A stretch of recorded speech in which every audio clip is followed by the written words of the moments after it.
And so today we've got a new friend of mine, Jeff Bennett, that is the director of the Multiply Project. He was on staff with Stadia Church Planting for years and years and years. And today he's going to be talking about something that's really pertinent to us, which is how do we raise up leaders from within our churches? I think we all know that there's a pipeline problem in the church planting space. We can't find church planters anymore. Not like whenever I was called to plant a church, it was like everybody was called to plant a church, right? It's what it felt like anyway. And so the question is, not only how do we raise up church planting leaders, but how do we raise up leaders in general? And Jeff and his team have spent a lot of time talking about that. So would you welcome him to the stage today as he presents for us?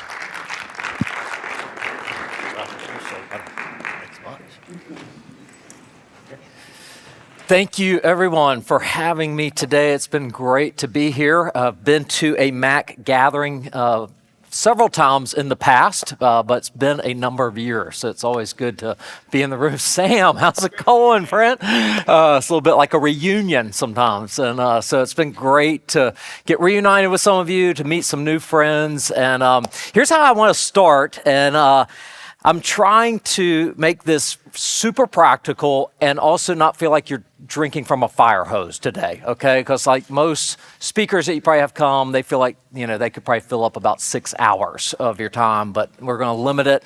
But here's how I'd like to start. I'd love for you to answer this question with somebody next to you. Who saw potential in you?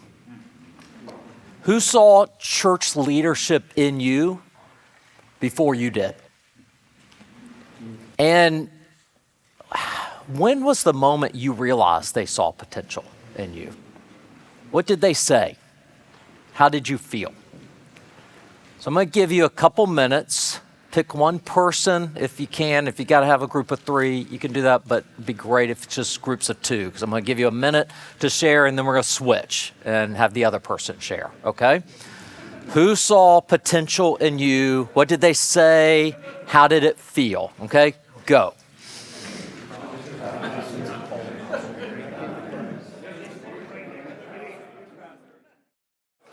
Okay, I'm gonna pull you back. I have a feeling we could spend the next hour just having this conversation, but just quick, I'd love to hear from 2 or 3 of you. Like, what did you hear when you were listening to someone share their story? What stood out to you? Don't be shy.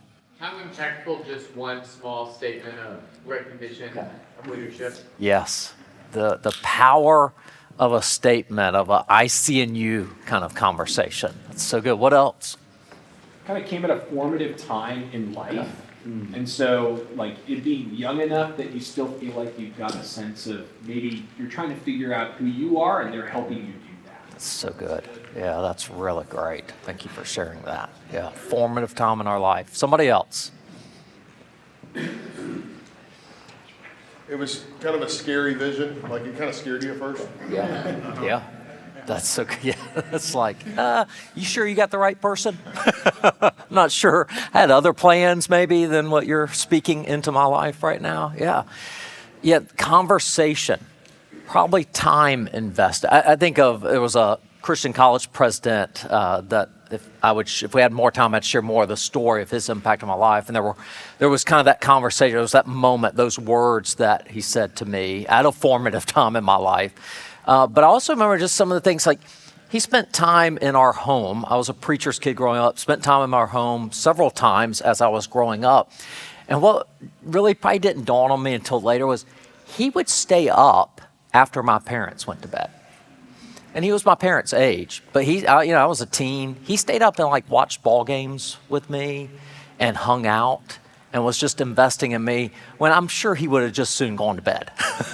I'm sure he was pretty tired, traveling all the time, but he actually just stayed up with me and invested time. And so there's just a lot that goes into it. So here's the thing. So I worked within church planting circles for a long, long time. And man, over the last 5 years, really since the pandemic, here's the most common question pastors have asked me. They have come up to me and gone, Jeff, where are the future church planters and church leaders coming from? Most common question. And that's a valid question, right? I mean, Ron referred to it even in introducing me. Like, that's a common question. I would go so far as to say that the single most limiting factor in church multiplication is the lack of well-prepared leaders. There's no shortage of kingdom visions, right? Just look in this room. Like if we just shared our kingdom visions, just even for Greater Atlanta, there's no shortage of those. It's the who that's the challenge. Who's going to help us realize those kingdom visions? So it's a valid question. Where are the next generation of church leaders and church planters coming from? So every time a pastor or leader has asked me that question, I answer them the same way. I look at them and go, I know exactly where they are.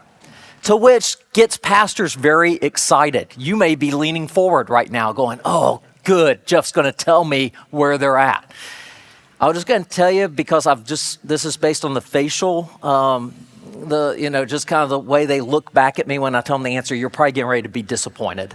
But I look at them and go, they're in your church.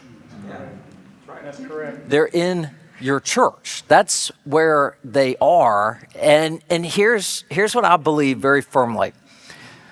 All the leaders you need to begin to fulfill your part of the Great Commission, they're already in your church. Okay. Now, I'm not saying long-term, like what all things God wants to do through you, your leadership in your church, but I'm saying where you can begin, where God would have you begin, you have those leaders. You have everyone and everything you need to do that. Why do I believe this? Because I believe what I read about the church in Antioch in Acts 13, I believe that is not meant to be the exception, but the norm for the New Testament church, for your church and for my church. We could spend the rest of the afternoon in Acts 13. Let me just read verses 1 through 4, make a couple of comments, and then we're going to get really practical. Acts 13, verse 1 to 4. Now in the church of Antioch, there were prophets and teachers. Barnabas, Simeon, called Niger, Lucius of Cyrene, Manaen, who had been brought up with Herod the Tetrarch, and Saul. While they were worshiping the Lord and fasting, the Holy Spirit said, set apart for me Barnabas and Saul for the work to which I have called them. So after they had fasted and prayed, they placed their hands on them and sent them off. The church at Antioch shows what a multiplying church looks like. Now, I grew up in a church tradition that had a lot of emphasis on the church in Jerusalem and modeling our church after the church in Jerusalem. And that's actually a great thing. There's a lot of things to model. When you read Acts 2, early in Acts, and Acts 4, I mean, there's a lot to model your church at, what you're wanting to see become a reality in your church. But let me just tell you, the church in Antioch was actually the first sending church. The church in Jerusalem was not a sending church. Thanks to persecution, they were a scattered church, but they were not a sending church. It took persecution to get them to kind of live out the commission. The church at Antioch is actually where you really want to model or follow to be a sending church. Because in these first few verses of chapter 13, we see that church at Antioch was a source of leadership, okay? And they had folks, leaders to call from within their church. They selected from their leaders those God had called to start churches. Interestingly, how did they know God had called them? It was through worship and fasting, right? That's how they realized it. They prepared those God had called through further prayer and fasting. There's so much obviously not said here. I mean, there's a ton of development has obviously taking place with these leaders in verse 1 that we don't read about. And so you have to kind of assume some things. This didn't happen overnight, but there was a lot of development that had taken place. And then they prepared them more through further prayer and fasting, equipped them for mission. And then they actually sent the leaders God had called them to send to start churches. They had sent them with support. Now, if you were to continue reading to Acts 14, you'd see that the church at Antioch also supported the leaders they sent and celebrated the work they had done. It was family. We're going to celebrate them. We sent them out. But what I want you to capture is that God provided the church at Antioch with everyone and everything they needed to multiply. And I believe that's the norm, not the exception. In other words, I would say that we have zero reasons to believe that your church is any different than the church at Antioch. Okay? That in your church, there are prophets and teachers. There are people with aptitudes and gifts to lead ministries, to serve in staff roles, to start and lead new locations, and ultimately to start and lead new churches, whatever their mode. I believe all the leaders that you need to begin fulfilling your part of the Great Commission are already present in your church. And this is why my teammate Craig Whitney and I started an organization called Multiply Project, is to help church leaders like you identify, equip, and send out church planters from within your own church. Now, let me just say very clearly, that's our bullseye. Okay, that's the target that we are shooting for. Now, we also know, and just through experience and realize that if you do some of the things that we're kind of helping churches do, you're also going to end up sending people to be part of church plant teams. You're also going to end up equipping and developing people from within that you hire to be on your team that you don't send. You just hire from within. You're going to end up having a lot more just high capacity volunteer leaders in your church. And quite honestly, you're going to equip marketplace leaders that stay right where they are at in the marketplace, but they're going to start waking up Monday to Friday with a much higher sense of mission as they make their way to the marketplace. So what I'm not saying is that everybody in your church is a church planter, but there are church planters in your church. And if you do the things that we're going to talk about, and you're going to start doing even today as I give you some practical things, you're going to start to see all of these types of leaders step up and get equipped and developed in your church. So here's what I want to do today. I want to walk through a couple tools to help you really accelerate or maybe begin raising up leaders from within. So I'm going to talk about 3 key habits to raising up leaders from within and 3 conversations to develop disciple makers. And along the way, we'll talk about a couple significant shifts that you need to make in your ministry. But first of all, I want to talk, before we jump into the tools, I want to talk a little bit about rethinking the who of church planting. Have you ever noticed how easily we see potential in children? I just think we're inherently good at recognizing potential in children. Think about your own kids. If you have older kids, probably some of the things they do don't surprise you because you kind of saw it in them at an early age, whether it's music or athletics or creativity or organization. Our oldest, Maddie, has been a natural behind a camera since she was very young, both artistically and technically. She got both of those gifts. So when she went to college and entered the cinema and media arts for a cinema and media arts degree, her mom and I were not surprised. Right? When she graduated from college and let us know, I've started my own LLC for photography and videography, we're like, of course you did. We knew. It was no shock to us. We saw anybody who knows her and has known her since she was young. No, we helped start a church in Las Vegas years ago, and I remember when she was 12 and she could volunteer in the tech booth. I can still see her standing on a stool running camera. But literally, our creative arts pastor in Vegas, he came to me after she had been volunteering for a few years, and partly because we were in Vegas and we were trying to reach people who worked on the Strip. So we knew we had to have high level of excellence, but also because we had volunteers who did shows on the Strip. So we had a high level of excellence in our technical, creative side. So our creative arts guy comes up to me and says, Jeff, as Maddie's dad, you probably should know this. Whenever I train people on all the behind the scenes stuff, video, lights, computer, all the things, so I have to train people multiple times in each area before they can kind of do it on their own. I've shown your daughter once, your 12-year-old daughter once in every area. I've never had to show her anything else. So you see potential. We inherently see potential in kids. All right, let me ask you this question. When was the last time you saw an adult do something, anything, and you thought, that adult has potential? It almost sounds funny hearing me say that, right? I don't know what I kind of do. I'm going to suggest that maybe I know what it is. But I do think there's something in our mindset that stops seeing potential when we look at adults.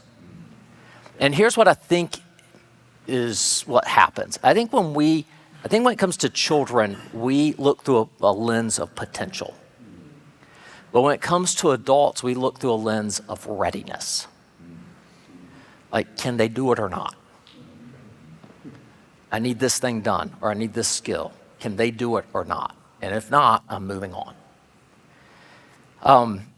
So I told you, pastors ask me, I mean, literally, I have this conversation multiple times a week for years when they go, hey, where are future church leaders, church planners coming from? And I go, in your church, literally the disappointment on their face. I'm like, there's church planners in your church. And I mean, I could see their brain is just spinning, and they're like, and I can picture them thinking of their people in their church. And I mean, some of them would just say, no, I don't think so. And for a long time, I was like, why is that? Like, why is this such bad news when I tell them there's church planners in their church? Why do they not believe me? What I realized over time was, actually, I do get it now. Because they're looking through the lens of readiness, not potential. So what they're thinking of is the last church planner they knew. They're picturing Sam King. And then they're thinking of all the people in their church. And they're going, we don't have Sam in our church. Well, here's the problem. If they did have Sam in their church, they wouldn't have been asking me that question, right? But the reality is they have a younger Sam in their church. They have somebody, they have a Ryan, they have a Jeff, they have a Sam with potential. And are they ready? No, they're not ready, but they have potential. And so I say all that to go, when you're raising up leaders from within, it's going to require you to change the lens that you're looking through, from a lens of readiness to a lens of potential. All right, one last thing before we jump to tools. Think about Jesus' life on earth. Jesus was not looking for readiness. He was looking for potential, right? I mean, Jesus wasn't looking for readiness. He looked for potential. When Jesus was looking for people to send on mission, he didn't go tag the professional clergy. He didn't go get the religious elite.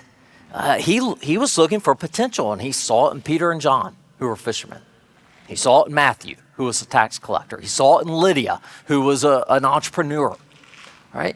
I mean, none of those folks were professional clergy, but all of them were church planners and pastors, right? Mike Glenn wrote a blog for Scott McKnight a while back, and he unpacks this more. He said, our current church structures are looking for professional pastors, those who've dedicated themselves to a career in the church and trained themselves for it. They are credentialed through respected agencies and thus qualified for ministry. But then he says this, and I think I've got this on the slide behind me. Yet on the other hand, our churches are filled with people of exceptional talent who are bored out of their minds. They're educators and business leaders. They lead banks and corporations. They install the wiring and plumbing in our houses and install smart devices in our homes. They manage people and build exquisite furniture in their houses as a hobby. On and on the list goes. Our people are people with amazing talents and gifts, but most churches ask nothing of them. And you think about it, those who are most skilled at connecting with non-believers and those who are disconnected from church are quite often those who are working outside of the church. So as you look through the lens of potential, I just want to say the marketplace leaders in your church might be sleeper church planters in your midst, simply waiting for the right vision and the right time to step into vocational ministry. All right, I wanted to help you rethink the who because of what we're going to do next, okay? Any sports fans in the room? Okay, a few of you, all right. I'm a sports fan. Every professional sports team has scouts. What is a scout's job? Find talent, okay?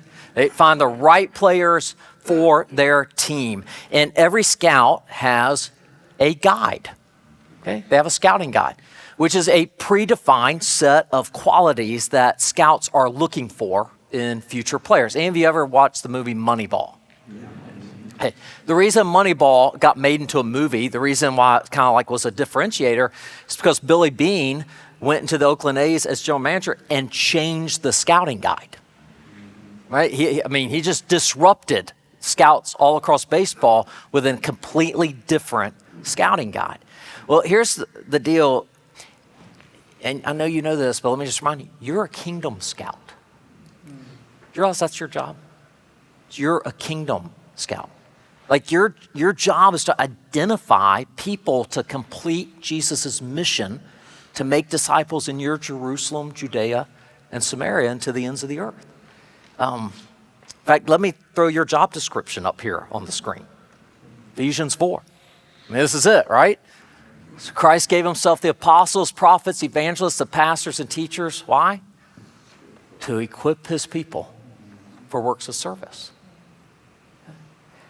You weren't hired, if you're vocationally on the staff of church, you weren't hired to do the works of ministry. You're required to equip others. You're hired to equip others to do the works of ministry. You're a kingdom scout. You're to look for who are the people that God is calling, and how can we help everybody in our church become a part of being on this mission that Jesus called us to. And what you need is a scouting guide, right? This predefined set of qualities that you're looking for in future church planters and leaders within your church. Because, and I know you know this, but let's just state it, while every person in your church is of equal value to God, not every person in your church will make an equal contribution to accomplishing Jesus' mission. Okay? And there's nothing wrong with that. God's given us all different talents, different callings, different skills for accomplishing the mission. And so a scouting guide helps you identify those with the greatest missional potential. So let me ask you this. What are you looking for in future church planters and leaders? Like when you think potential, not readiness, potential, what are some specific tangible traits or characteristics that you're looking for in future leaders? And let me just open it up for a few thoughts here. Hunger for God. Okay, hunger for God. Yeah, looking character in their relationship with God. Absolutely. Yeah. What else? Teachable. Reproducing. Okay, teachable, reproducing. Yeah. Do we see them reproducing themselves in others? Yeah, that's good. Willingness and responsibility. Okay. Willingness, yeah, they probably lean towards saying yes. Take responsibility. I've always told church planners, be very slow to give out titles, be quick to hand out responsibility. And then how they handle that responsibility will let you know who you should give a title to one day, right? Our problem is we end up giving out titles and then we're like, oh, crap, all right? How do I take that title away? That was a mistake. We all feel that pain, right? You're just like, oh, why'd you have to bring that up, right? What else? Humility. Okay, humility. Oh. Passion. Okay.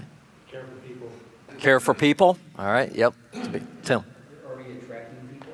Are you attractive? Is this somebody that gathers others? Who are their people? When I was, my wife and I, our first ministry was in Ohio many moons ago, and it was 2001. I walked a couple blocks down the street from my house in Northeast Ohio to our local high school. There was a tournament taking place, and there was this 16-year-old 10th grader that had started getting a lot of attention. So I wanted to go check him out.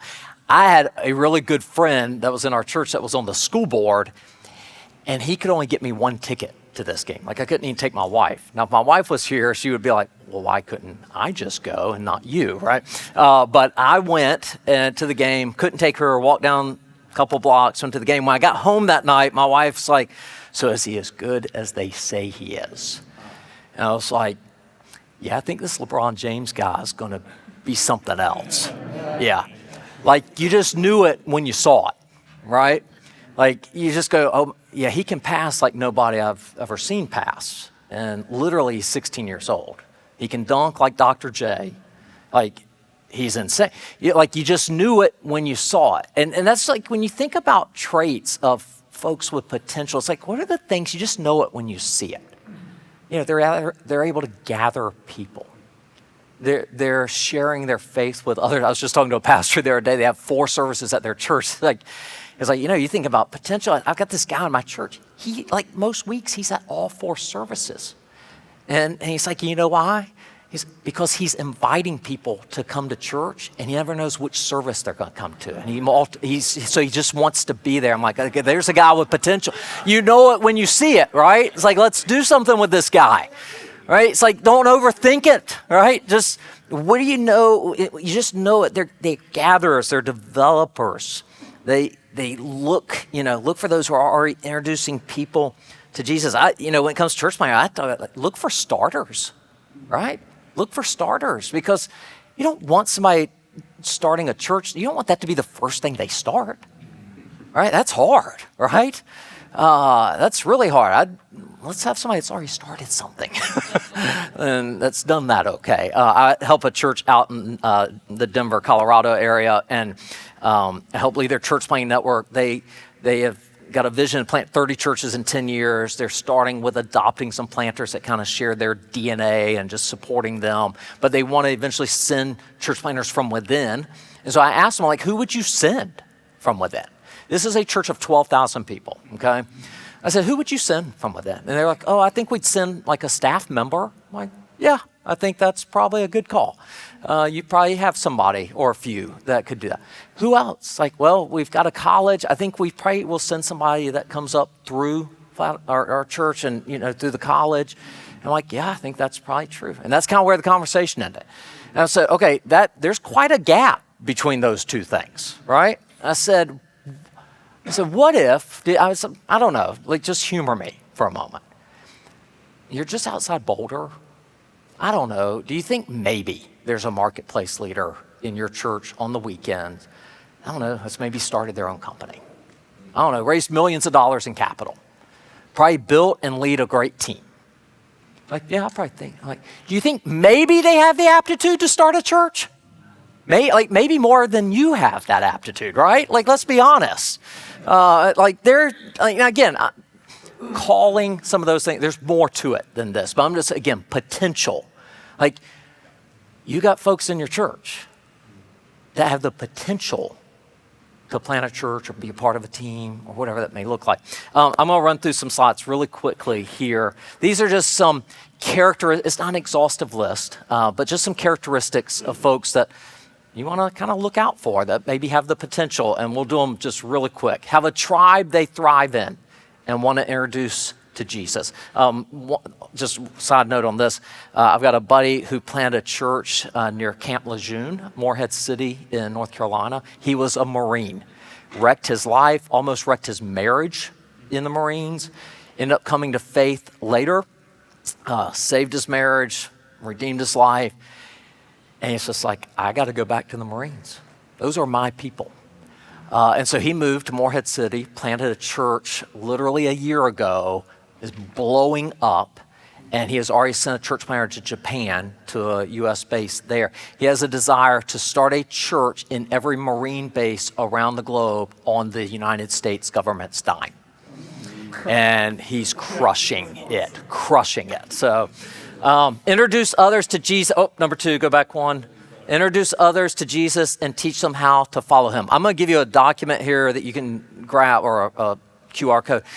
There's certain things that also on that document you'll notice, here's things to listen for and look for to know if you're seeing this, okay, in your people. Number 3, they're overcomers. Is there some pain in their past? There's maybe an addiction. There's something they've overcome in their life. Those are some good folks to look for with potential for future leadership. They have a faith in Jesus that both guides and energizes their life. We mentioned that here a little bit earlier. Are great with people and love being with them. Okay? That's a great indicator. Have emotionally healthy relationships. Are guided by intuition. These are those leaders that's just they always know the right thing to do. You kind of envy them. They've thrown this challenge and they just kind of intuitively know this is what needs to happen, and they're right. You're like, okay, what is that? That's quite a gift you got there. Have an energizing passion and optimism. And then number 9, are compassionate towards the needs of others. Okay, throw up the next slide. If you want to get your phone out, and I'm going to give you another QR code a little bit later. It has this and other documents. But if you want, I'll get out of the way here, but not outside of the speaker.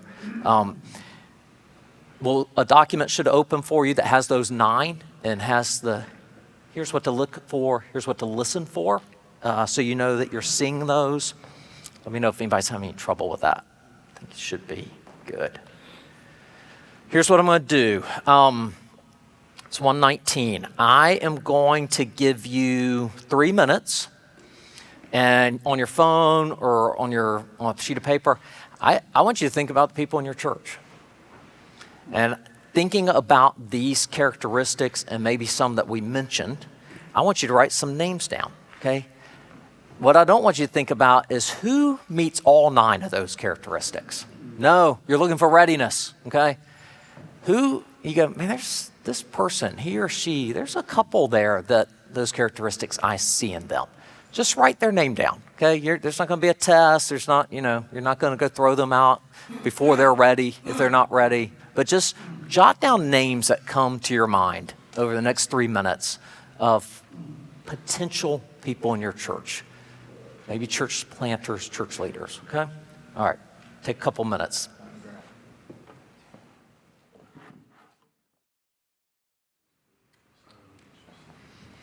All right, I'm going to encourage you to spend more time with this on your own, okay? Whether that's 15 minutes, 30 minutes, an hour, whatever's helpful for you. But just curious, how many names did you come up with? How many names did you write down? A few of you. 3, how many? 2, 5, 3, 4, 5. All right, let's do the math. There's about 37, 38 of us in the room. I mean, even if everybody just wrote down 2 names, we got like 80 people with potential. Most of you wrote down more than 2.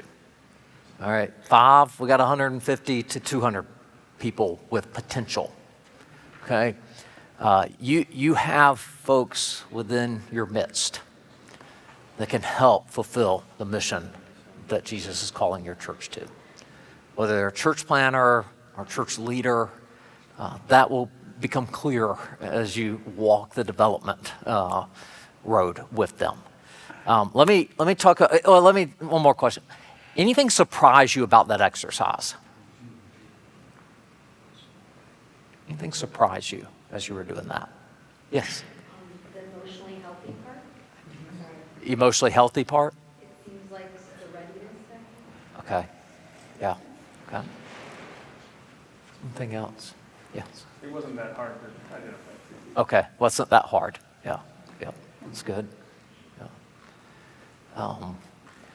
I've had sometimes folks go, in fact, one person said specifically, said, I realized doing this exercise, I tend to look at people via their deficits, not their potential. Why they can't do something, as opposed to why they can do something. And I thought, that's really well said. We tend to say no for people, don't we? Another common thing I get is there's names I wrote down that scare me. And that's probably a good sign that you're writing some of the right names down. I think there's a lot of times this idea that, really good church staff make good church planners. That's not necessarily the case. I was a horrible staff member. That's typically, you're like, no, you need to go do your own thing. Like, let's help get you out, because God's just stirring something in you. You tend to make more trouble than you do, like, making things better. So sometimes there's that, I don't know about them, but I'm going to write their name down anyway, kind of thing, or even, again, just even a volunteer in your church. All right, so here's the thing. I want to give you 3 habits of what are you going to do with these names. All right, here's 3 habits for you. Part of Multiply Project's desire is to take multiplication and help you get more traction in it. So less theory, more traction. I believe there's more talk of multiplication than ever. in my lifetime, in ministry lifetime, but there's still very little action towards it. And so we want to help you take action. So here's the three things. First is daily prayer. I want you, and again, spend more time on this list, write more names down, but I want you to pray for somebody on this list every day. And just one name a day, and move down the list. When you get to the bottom, just go back to the top, okay? And pray for a name on this list every day. Here's the other thing. I would do this exercise with your staff team, okay? Get them praying. Get them thinking of their ministry, who in their ministries has potential, and have them start praying as well. Second thing is weekly influence. I want to challenge you at least one time a week to intentionally influence and invest in someone on this list. This is going to take you a little bit of time. I would argue it doesn't take a lot of time. I would suggest there's probably one meeting you have every week that you probably don't have to be in every week. And maybe you just pull yourself out of there. Your staff may actually be excited that you're not in there. Just sorry to bear that news to you. It's like, but I'm just telling you. I tell you, this is a whole nother thing, and I say this as a guy who excellence is very important to, but I think part of why we've gotten to the place we have with a lack of a pipeline of leaders is that the value of excellence, as it has gone up over the last 3 to 4 decades, the value of equipping has gone down. And I think there's actually a correlation there. And so I would challenge you too, like, listen, if you're like me, like you want to deliver a great message on Sunday. But can I ask you a hard question? How much better is your message if you spend 12 hours on it versus 15 hours on it? Like, is the 12 hours, does that get you to like 95% of its effectiveness? You know what you could do with the other 3 hours? You could have some weekly influence conversations. They're going to go a lot further for the kingdom. Weekly influence. Get better acquainted with them. Have IC&U conversations. Have coaching, discipling conversations. But one a week. I'm not asking for a lot. Okay, one a week. They can meet you at your office. You can meet at Starbucks, whatever. But one time a week, you're going to invest in somebody that's on your list. Third thing is monthly update. One time each month, I want you to review your list and update your scouting report, okay? Because you're a kingdom scout, okay? What have you heard? What have you observed? Like, look at the list. Like, what are you seeing in these people? Listen, this is also your time maybe to take somebody off the list. You wrote somebody down, you're like, you know what? I don't think they're ready. I don't think they want to be developed. I don't think God's, like, they just don't have the call or the discipleship level right now. That's okay, right? Take them off the list. But you're also going to add some folks to the list. Now, here's, the question is, like, what would keep you from adopting these 3 habits? I mean, these are pretty, would you say these are 3 pretty simple habits? I mean, 2 are not going to take you long. You're praying for 1 person a day, and you're going to update your thing once a month. Yes, a weekly influence will take a little bit more time. But what would keep you from doing that? Busyness. You already have enough to do, right? Focused always on what's next.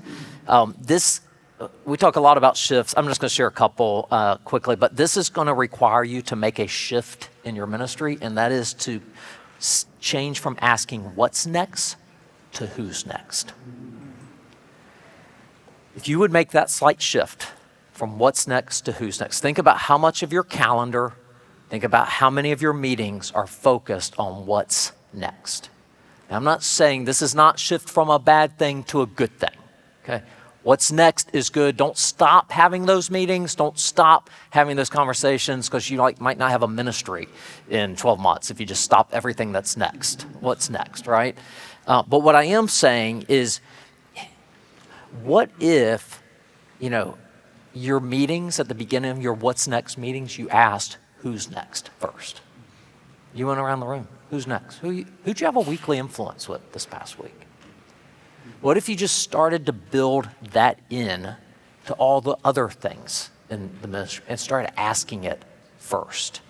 And here's why. People are the primary means and ends of what we've been called to do. Okay? Programs don't multiply. People do. Programs eat up capacity. People increase capacity. Again, I'm not suggesting you stop asking what's next. I'm just saying maybe you start every one of those what next conversations or meetings by simply asking who's next first. It's slight, but it's a significant shift because multiplying churches ask who's next before they ask what's next. Now, here's why these 3 habits, they are so simple, but here's why they're important. One, these are the lead measures to becoming a multiplying church. Okay, these 3 habits. Like, you think about losing weight. You go, and in 6 months, I want to weigh 150 pounds. How are you going to get there? By waking up every day just jazzed that you want to get to 150 pounds? No, you're going to get there because you're going to go, well, you know what? If I'm going to do that, I'm going to need to limit my diet to 1,760 calories a day. I'm going to need to stop eating after dinner. All right, no snacks, no ice cream, dinner's my last food before I go to bed. I can't eat as much bread as I would really like to eat. Notice the difference between some lead indicators versus the lag. I want to weigh 150. You're not going to wake up and weigh 150 without doing these things here. These 3 things, the praying for one person a day, the influencing weekly, these are the lead indicators that will actually, you'll look back years later and go, oh, dude, we actually became a multiplying church. Well, how did that happen? Because, and I'm all for big dreams, but big dreams not going to get you there. It's the daily activities of faithfulness. And it's these of developing the people around you that's going to get you there. I would encourage you before your head hits the pillow, and maybe you need to do this in the last few minutes that we have together. I bet you have the contact number of somebody on your list in your phone. I would reach out to them. I'd shoot them a text and go, hey, hope you're well. Hey, would love to grab coffee with you next week if you have time. And just, it doesn't have to be weird. And you can say, nope, I don't have, there's no agenda. Just wanted to get with you and grab some time. Go ahead and set it up for next week. Get one on the calendar, okay? Now you go, well, what do I do with that? What do I do? Well, let's talk about what you can do in your coffee next week with this person. So there's another shift, again, we won't talk tons about, but it's the shift from delegation to development. If you're going to be a multiplying church, shifting from delegation to development. Again, it's not a shift from something bad to something good to something better, okay? Delegation, we all know delegation fills a role. That's a good thing, right? I'm a big proponent of delegating. Don't stop doing that. But development unleashes a calling, and that's a better thing, okay? We want to help you do both better and more often, but delegation fills a role. Development unleashes a calling. When you delegate, that role tends to come back to you eventually, right? When you develop, it's like you are unleashing a calling in somebody's life. And one of the most powerful developmental tools you have is a conversation. And conversations are not difficult. Sometimes I've gotten a hard time with my 9 characteristics that I share. Again, I didn't pull them out of any scripture anywhere. They're not exhaustive. It's just a help for the exercise. But they're like, where was calling? You didn't pull calling out. Well, my experience is that most of the time, callings are realized through conversations. In fact, if you look at the Old and New Testament, isn't it funny? Like in the Old Testament, most callings were realized through some divine moment that God shows up, right? Abraham, Moses, you just time and time again, there's this incredible calling from God. You go in the New Testament, forget about Saul. Where do most of them come from? Just conversation that Jesus is having with somebody. Or Paul's having. It's just conversational. It's not some, it's just, stars aren't aligning in somewhere. It's not some bright light. It's conversations. And that's where think back to how we started today. Who saw potential in you? For many of you, that's where a calling started to take place. It was because somebody spoke that into you. And so the most powerful tool you have is a conversation. Somebody said to me, I think you could start a church. And it changed my life, right? Just a conversation. And the most powerful tool in every conversation, you know this, it's a question, right? It's a question. So let me give you 3 kinds of conversations. We're going to wrap here in just a few minutes, but leave some time for some Q&A. I want to talk about discovery, ICNU, and coaching conversations. What I'm getting ready to show you, you're going to want to write down. You don't have to do that. I'm going to give you a QR code that you can have all of this when it's done. So let's talk about discovery conversation. And here's why we share this with you too, because I would take a screenshot of what I'm getting ready to share with you, not this, but the QR code when you open it up. Take a screenshot of each of these conversations so they're in your phone all the time.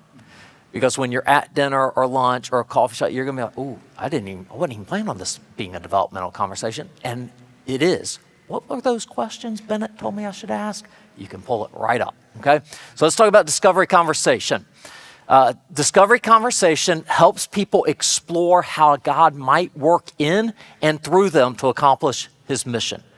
Purpose is to inspire curiosity, okay? That leads to intentional effort to discover how God might work in and through them. So you're trying to provide insight into a person's current character, calling, competency, capacity. You might not even know them that well. That's why it's a discovery conversation. You're not making any long-term commitments. You're just trying to get to know them more. So here's how a discovery conversation can go.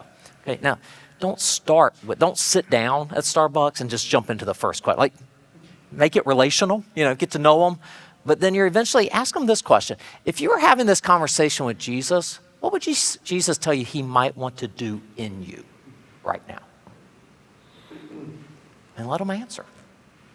Second question, what would Jesus tell you he wants to do through you to accomplish his mission?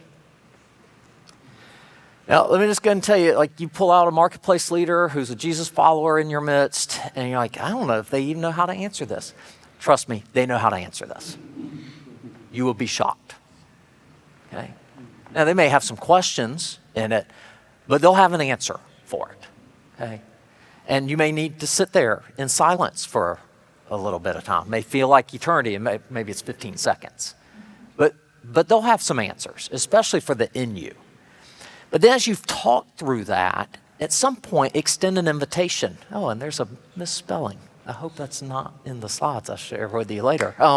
Would you be willing to spend a season exploring the answers to those questions?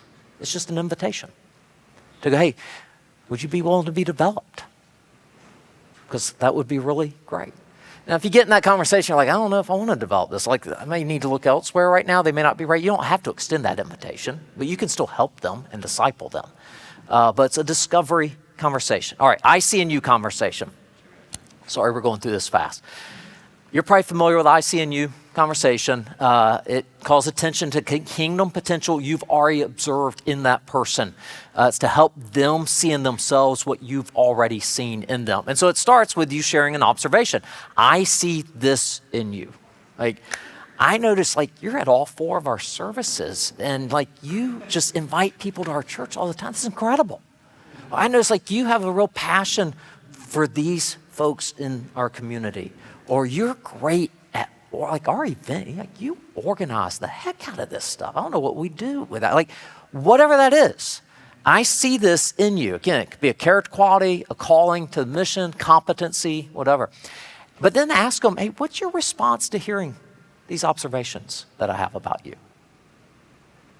And let them speak into that. It may be, I've never even thought about it. Like, that just comes natural to me. What it's probably going to be is, I've had other people mention that about me. It's probably going to affirm something that they've already seen and know. But then, what are you doing? You're extending an invitation, again, misspelled. Would you be willing to spend a season exploring this potential? That is killing me. It's like, I have done this talk so many times and I've not noticed that. So I don't know what that is. But yeah, you're just, again, hey, would you be willing to spend a season just like maybe developing this even more? Learning more, maybe how God wants to use this. All right, ICNU. Then the last one's a coaching conversation. So an ICNU conversation is usually going to be a one and done as far as like that kind of conversation. Coaching conversations you'll just have over and over and over and over. And this is just challenging another person to pursue growth in a specific aspect of character, calling, competency, capacity, to inspire and identify growth steps that they can take. So some questions. How do you want to be better? And how do you want to do, or what do you want to do better? Again, this is somebody you're already developing. You're just trying to help them take next steps. How do you want to be better? What area do you want to grow in your life? And then don't give them the answer. Like when they answer it, they go, how do you think you can become better in that? Again, ask questions. Lean heavily towards questions. Let them answer that. Now, you may give them some help. Again, it's a conversation, so let them answer, and you may have some ideas to throw in as well. So be a good coach. But then, name growth steps. Hey, maybe you've named 4 or 5 things. What will you take? What next step will you take to grow better? And then how can I help you complete these steps? Like, let's do that this week. Let's start doing these activities, these things. I don't have time today to talk about the whole idea of, like knowledge gap and activity skill gap. We tend in the church to think everything's a knowledge gap. So read this book, take this class. There's a place for that. But typically when you're developing someone, like how'd you go from being an amateur in something to being great in something? By doing it over and over and over. So what are the activities? What can you do that will develop some of these skills and competencies in you? Now, let me just say, if you want a powerful metric to know how many leaders and church planters that you will have in the future, then ask how many developmental conversations are you having now? We're starting to have pastors who now are asking this question at their staff meetings, and actually they're putting it on their scoreboards of how many developmental conversations are you having? Like that's changing the scoreboard in a really great way. Because you start doing that, again, what you're going to find is you're going to become a multiplying church. You're going to start developing leaders that again, grow from within, but also you're going to have some folks that you have to send out because it's obvious God's calling them to go. All the leaders you need to begin fulfilling your part of the Great Commission are already in your church. Someone saw potential in you, and now you're in that seat. Who do you need to start having those conversations? God wants to use your voice like he used somebody else's voice in your life. And what if we all took that seriously? All right, I think I took up about all the time. Let me just say, I'm having to stop here. This is where conversations turn into training. And so, because you may be saying, well, what if I have 100 of those conversations? What do I do with that? There's so much more, and I'm sorry I don't have time to get into all that. But I'm willing to have conversations around that and what that training and development can look like. But what I would say is don't overthink it, okay? Like think about where a person is today. Where do they want to get better? What do you see in them? And where they need to be? And how do you get them from here to there? What do they need to learn? What do they need to do? What do they need to process? Don't overthink it, but willing to have those conversations. Ryan, you know whether we have time or not to take any questions. All right, questions. We'll take a few.